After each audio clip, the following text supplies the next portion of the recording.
Մենք բոլորս ենք նկատել, որ հա Քուրդ Ալիևը եւս հնչեցրել է հայկական ինչ-որ սպառնալիքներ, նախնական պահանջներ, այդ արեք, այսինքն ինքը ցուցադրում է իր իսկական տերերին, որ նա մտադիր չէ խաղաղության պայմանագիր կնքել ստորագրել, նա շարունակում է պահպանել իր վիճակը ինչ որ կախված փուլում, ոնց որ թե ահա Հայաստանը, հայկական կողմը չի ցանկանում դադարեցնել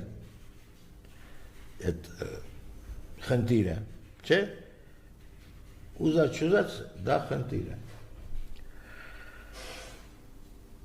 Բայց եւ ինքը, եւ Թուրքիայի